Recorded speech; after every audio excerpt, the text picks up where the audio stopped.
Bonjour à tous, je suis contente de vous retrouver pour une nouvelle édition de votre magazine d'information 7 jours en Chine.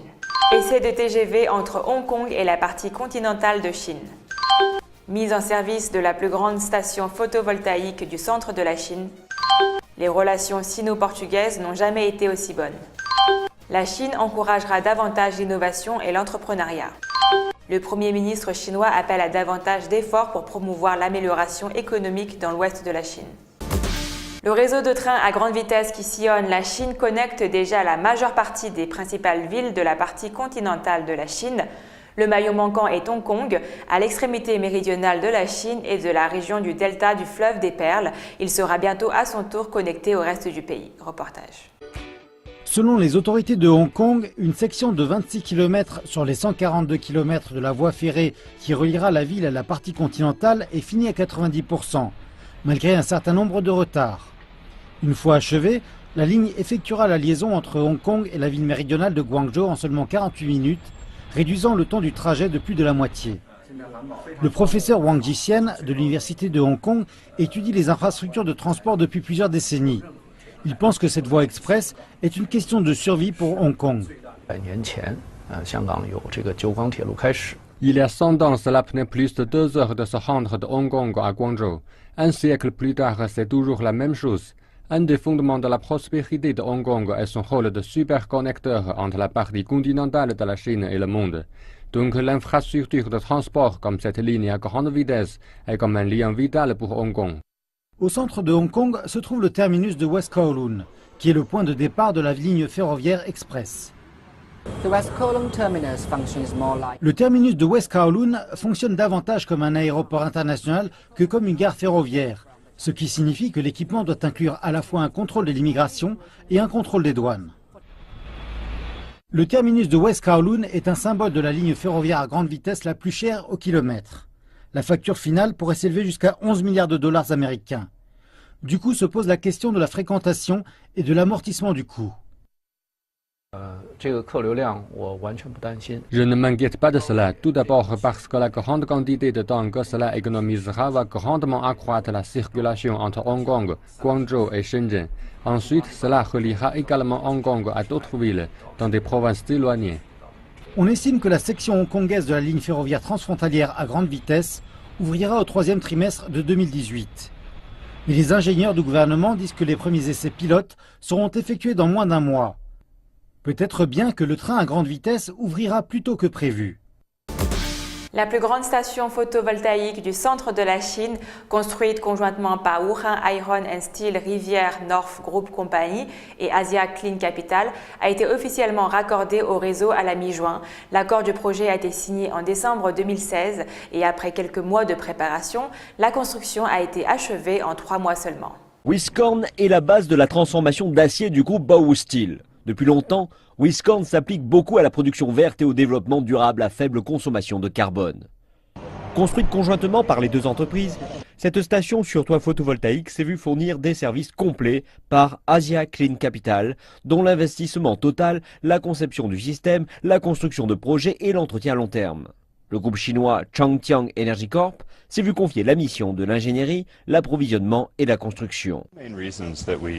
Il y a 2 raisons principales pour lesquelles nous avons choisi ce projet. Le premier est le client, qui est Wiscorn. C'est un producteur d'acier très important parmi les 5 premiers dans le monde. La deuxième raison est l'emplacement. Afin de garantir une productivité maximale, le projet a adopté des panneaux photovoltaïques en silicium monocristallin. La production d'électricité annuelle pour la première année atteindra 13 millions de kWh, ce qui permettra d'être autoproduite et autoconsommée.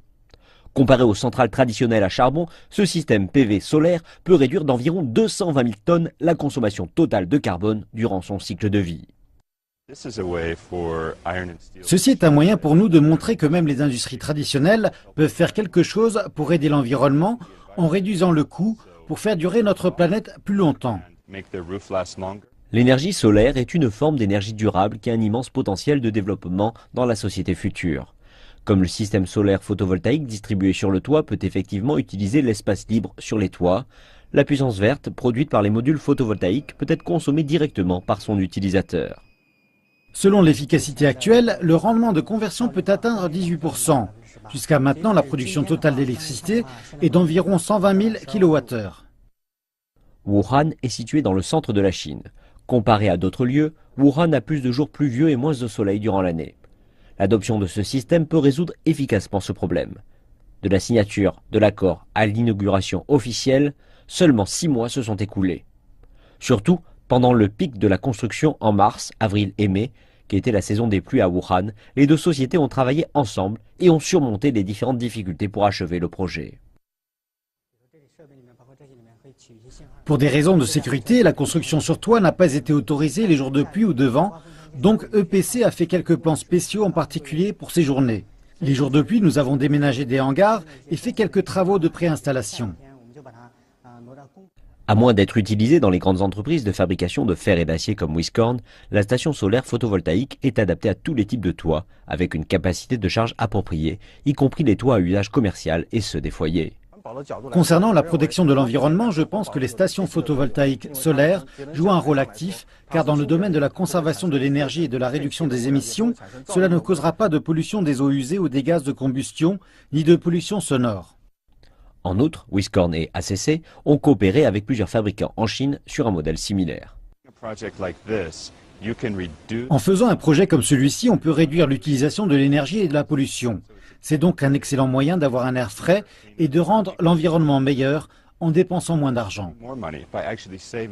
La coopération entre Wiscorn et ACC sur le projet de la centrale solaire photovoltaïque va aider à promouvoir la mise à jour des technologies vertes dans l'industrie du fer et de l'acier.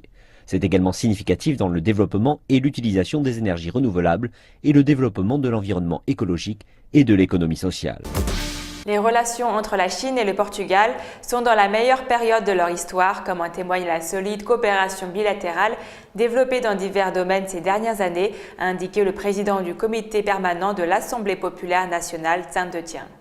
Monsieur Zhang, qui a effectué une visite officielle au Portugal du 10 au 12 juillet, a fait ses remarques lors d'une rencontre avec le président portugais Marcelo Rebelo de Sousa.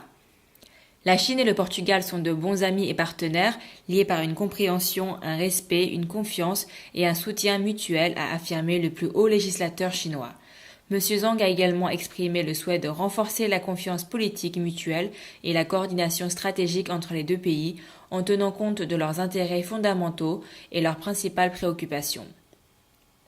La Chine attache beaucoup d'importance au développement de ses relations avec l'Union européenne et espère que le Portugal, étant un membre important du bloc régional, continuera à jouer un rôle constructif dans la promotion des relations entre la Chine et l'Union européenne, a ajouté M. Zhang.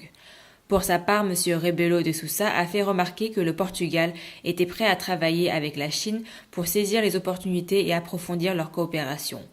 Le président portugais a aussi indiqué que le Portugal était prêt à mener à bien les consensus atteints par les dirigeants des deux pays et à mettre en œuvre les projets bilatéraux dans le but de hisser le partenariat stratégique global entre le Portugal et la Chine à un niveau supérieur.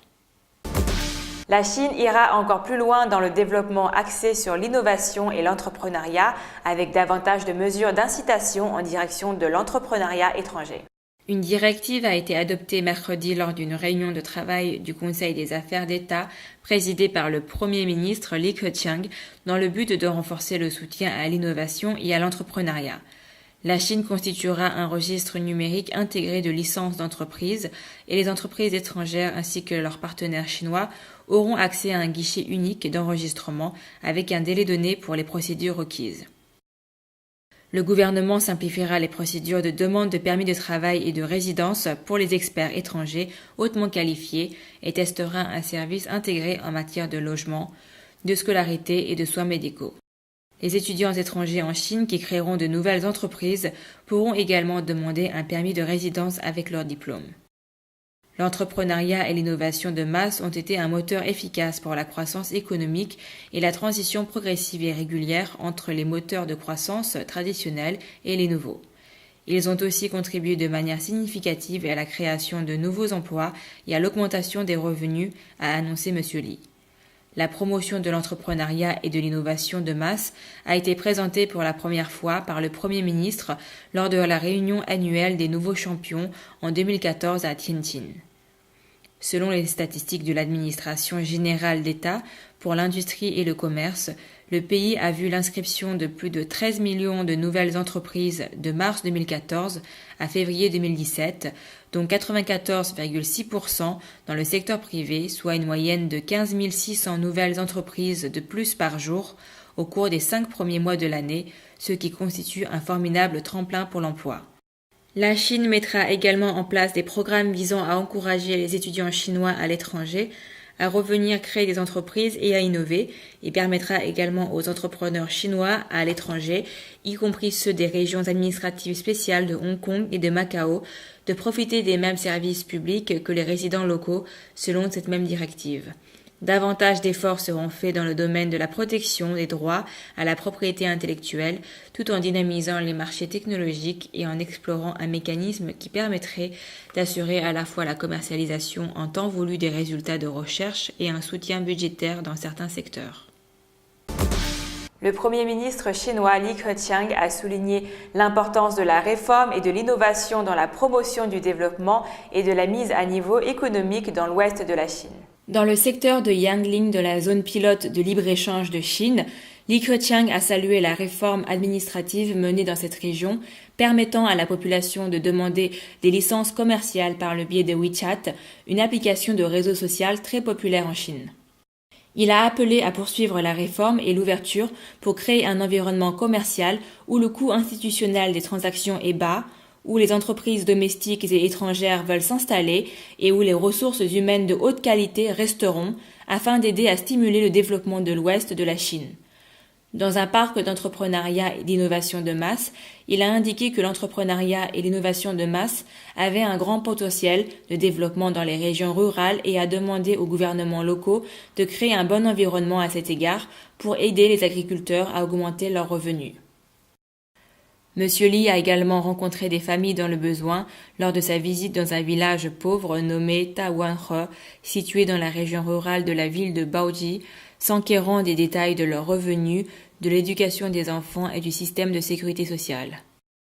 Notant qu'il y a un fort potentiel de développement touristique et d'entreprises agricoles spécifiques pour les villages pauvres dans la région, le Premier ministre a indiqué que le déplacement des personnes pauvres à la région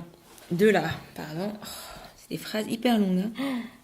Notant qu'il y a un fort potentiel de développement touristique et d'entreprises agricoles spécifiques pour les villages pauvres dans la région, le Premier ministre a indiqué que le déplacement des personnes pauvres de la région montagneuse devrait prendre en considération à la fois la réinstallation des villageois et leurs nouveaux emplois, tout en faisant preuve d'innovation dans l'exploitation du site du village de manière à protéger l'écologie de la région montagneuse.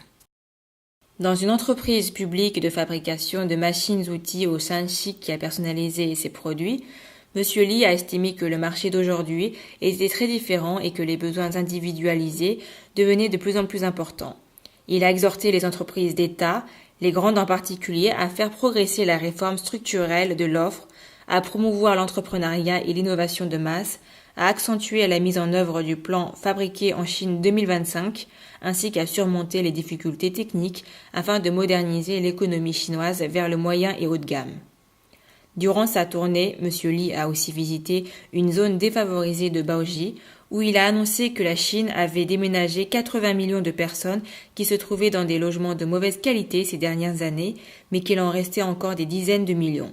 Le Premier ministre a appelé les gouvernements locaux à redoubler d'efforts pour améliorer les conditions de vie de la population. C'est la fin de votre magazine 7 jours en Chine. Merci de nous avoir suivis et je vous donne rendez-vous pour une nouvelle édition.